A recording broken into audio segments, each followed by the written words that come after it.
तो जब हम कॉर्पोरेट वर्ल्ड की बात करते हैं तो one of if not the most important soft skill जो ऑलमोस्ट हर एम्प्लॉयर अपने पोटेंशियल एम्प्लॉय से एक्सपेक्ट करता है वो है इफ़ेक्टिव कम्युनिकेशन स्किल्स। तो इसलिए इस वीडियो में मैं आपसे डिस्कस करूँगा कि आप अपने कम्युनिकेशन को इफ़ेक्टिव कैसे बना सकते हैं ताकि आप भी अपने प्रोफेशनल करियर में सक्सेस अचीव कर सकें। So this is my first video in the list of all soft skills. इसी तरह से मैं दूसरे सॉफ्ट स्किल्स को भी वीडियोस में एक्सप्लेन करूँगा। तो अगर आपको पर्सनल डेवलपमेंट से रिलेटेड कंटेंट पसंद है तो सब्सक्राइब कीजिए मेरे चैनल को and don't forget to share video with your friends. So let's get to it then.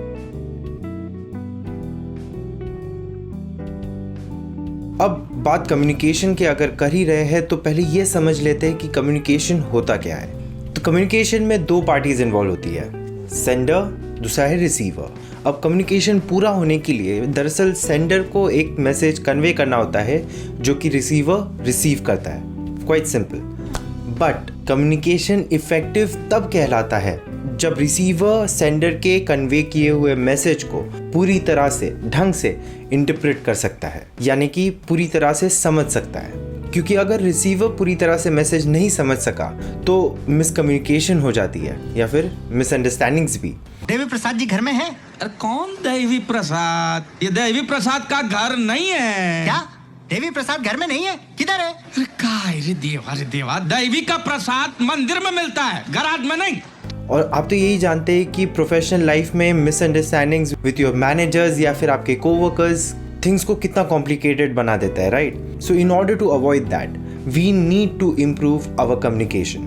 We need to become more effective in communication. तो अगर हमें कम्युनिकेशन इम्प्रूव करना है तो हम या तो एज अ रिसीवर इम्प्रूव कर सकते हैं या फिर एज अ सेंडर। अगर एज अ रिसीवर हमें इम्प्रूव करना है तो we have to work on our listening skills, जिसको मैं किसी और वीडियो में इन डेप्थ एक्सप्लेन करूँगा।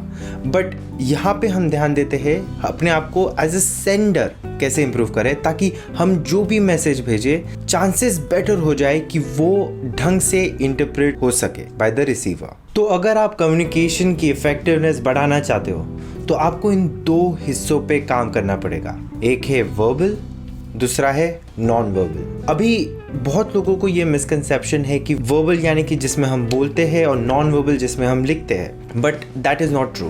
दरअसल वर्बल कम्युनिकेशन वो कम्युनिकेशन है जिसमें हम शब्दों का इस्तेमाल करते हैं, लैंग्वेज का इस्तेमाल करते हैं। वो ओरली भी हो सकता है या फिर लिखित भी हो सकता है, यानी रिटर्न भी हो सकता है। बट नॉन वर्बल कम्युनिकेशन वो कम्युनिकेशन है जिसमें हम हमारी बॉडी लैंग्वेज का इस्तेमाल करते हैं, हमारे जेस्चर्स का। तो जब आप इन दोनों हिस्सों में इम्प्रूव करेंगे तो अपने आप आपकी कम्युनिकेशन की इफेक्टिवनेस भी इम्प्रूव हो जाएगी। अच्छा, तो बताइए आपको क्या लगता है इन दोनों में से कौन सा कम्युनिकेशन ज़्यादा इम्पोर्टेंट है, वर्बल या नॉन वर्बल? सबसे मज़े की बात यह है कि आज तक हमें ज़्यादातर हमारे वर्बल कम्युनिकेशन में ही ट्रेन किया गया है।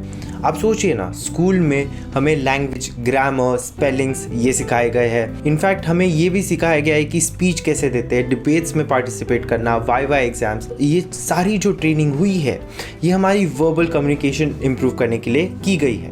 बट प्रॉब्लम ये है कि वर्बल कम्युनिकेशन पूरे कम्युनिकेशन में सिर्फ 7% इम्पोर्टेंस रखता है, यानी कि remaining importance is of body language. तो आज तक हमने जितनी भी प्रैक्टिस की है कम्युनिकेशन इम्प्रूव करने की वो इनकम्प्लीट रही है, क्योंकि जो इम्पोर्टेंट कंपोनेंट्स है कम्युनिकेशन में इम्प्रूव करने के लिए उस पर अभी तक हमने ध्यान ही नहीं दिया है। So as I said before, verbal communication में दोनों चीज़ें आती है, एक है ओरल, दूसरा है रिटन। यहाँ पे बेसिकली आप एक लैंग्वेज का इस्तेमाल कर रहे हो। अब वो लैंग्वेज कोई भी हो सकती है। अगर आपको अपनी वर्बल कम्युनिकेशन स्ट्रेंथन करनी है तो आपको आपके लैंग्वेज पे बहुत ध्यान देना पड़ेगा।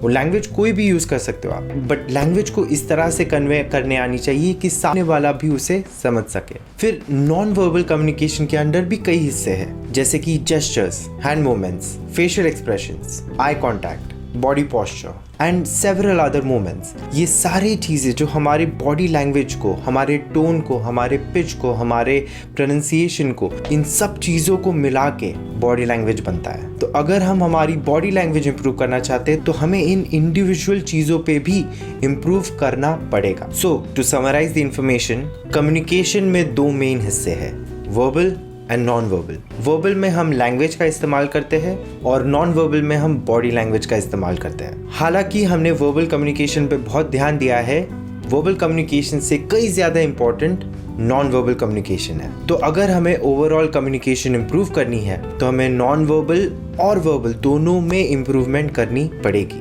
और ये ही करने पे हम हमारे चांसेस इम्प्रूव कर सकते हैं as a sender to avoid any miscommunication या फिर मिसअंडरस्टैंडिंग। तो अगर आप जानना चाहते हो कि आप verbal and non verbal communication में इम्प्रूव कैसे करें, तो आप चिंता ना कीजिए, मेरे अगले वीडियोस में आप यही सीखेंगे। तो भूलिएगा नहीं, सब्सक्राइब कीजिए और लाइक कीजिए। Thank you very much.